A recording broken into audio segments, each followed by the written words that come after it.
No, takže idem toto skúsiť znovu. Už mi tu jačí suseda, nevadí, takže nový súbor, to je nové návrh. Objaví sa mi milimetrový papier. Ovštebe našikmo, takže týmto okom si postavíme kolmý pohľad. Teraz ideme na skúšku vybrať túto obdĺžník. Jedenkrát klikneš ľavým tlačítkom tam, kam potrebuješ a ťaháš. Alebo rovno tam, kde je vysvietený kurzor, teda rozmer horizontálny, napíšeš napríklad 25. Hneď to preskočí na vertikál, tam nastavím napríklad 20 a mám obdĺžník. Vytvorili sa mi krivky. Jedna čiara, ďalšia čiara. Na ktorý prejdeš kurzorom, tak tá sa sfarbí na zeleno v mojom prípade. Teraz chcem spraviť z toho 3D objekt.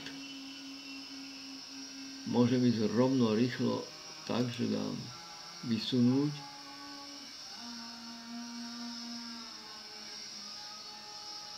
A keď sa prenesem myšou nad ten objekt, tak ostane žltý. Tuto vľavo už sa nám urobí, že to je rovina. I keď tam píše rovina. A tuto vidíme taký maličký štuplík žltý, tento. Nemusíme do neho klikať, stačí dať space a už sa mi tam objaví rozmer, do jakého chcem vyťahnuť celú tú plochu. Ja teraz tlačím stredné tlačítko myši. To je toto kolečko v mojom prípade. A pootočím to. No, nedovolí. Takže dobre, ja si to len tak trošku pootočím, aby to bolo ľahšie vidieť. Budeme samozrejme vyťahovať os Z. Takže prejdeme tam. Predpokladám, že je to na osi Z. Dám 20 mm vytiahnuť. Vytiahlo sa mi to 20 mm hore. Takže teraz to vrátim a skúsim to vytiahnuť do inej osy, či by to šlo. Nešlo. Môžem to vytiahnuť dole alebo hore. Dobre. Tak to skúsim takto. No. Ale takto by to šlo. 5. Asi by sa to malo scvrknúť. Klikneme na toto. To sa nám tu vrtí. To som ešte nepochopil úplne. A zase stlačím Shift, to stredné tlačítko, čo ja mám na koliečku a celé si to potiahnem. A teraz bez Shiftu si to nakloním. Pozerám sa na to, jak chcem. No a keď klikneš sem do prostriedku, tak sa ti to postaví, lenže X je hore, čo není normálne. X má byť vpravo, Y hore. Takže sa pokúsim to vytočiť. A keď už to takto máš aj všelijako šikmo a klikneš na Z, tak sa ti to napraví. Dobre je si dávať pozor na toto, že stále je to v tom režime vyťahnuť. Lepšie kliknúť na režim vybrať, tak si to neposereš.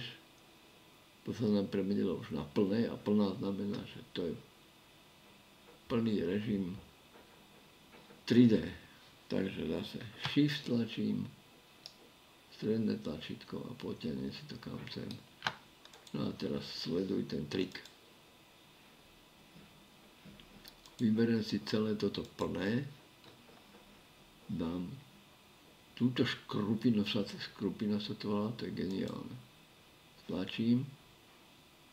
A on sa ma pýta, že či môže túto prvú stranu oškrupinovať na 1 mm. Ja mu dám, že 2.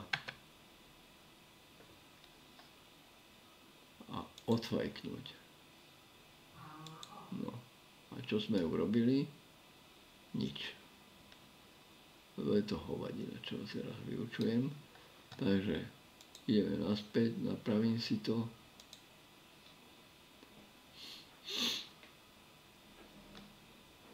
Idem sem. Vyberem túto stenu, tu aj hovorí táto stena. Škrupina. Kliknite na stenu, ktorá sa má použiť ako škrupina táto. A poďme naspäť. Vidíš, aké to je? Takže vybral som si objekt plné. To je to isté, ako keby si toto urobil. Chcem škrupinu.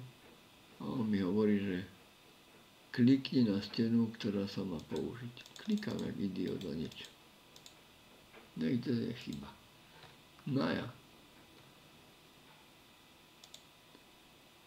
Máme faječku. A kde je chyba.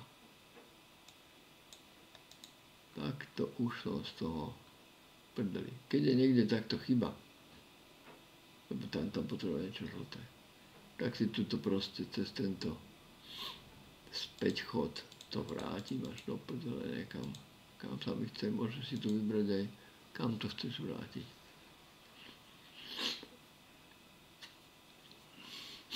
Obdĺžníková skica. Ideme do tejto varianty. Ideme do režim. Sme v krivkách, čiže to je iba nakreslené, teraz je režim rovina.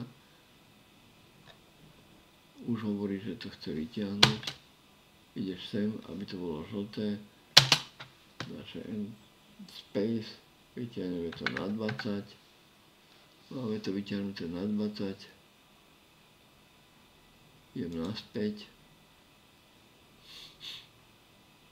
Stlačím škrupinu mimo objekt.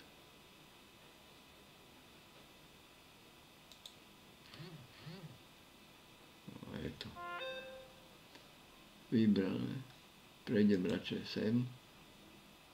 Natočím si to a už vidím, že mám peknú krabicu urobenú. Vidíš?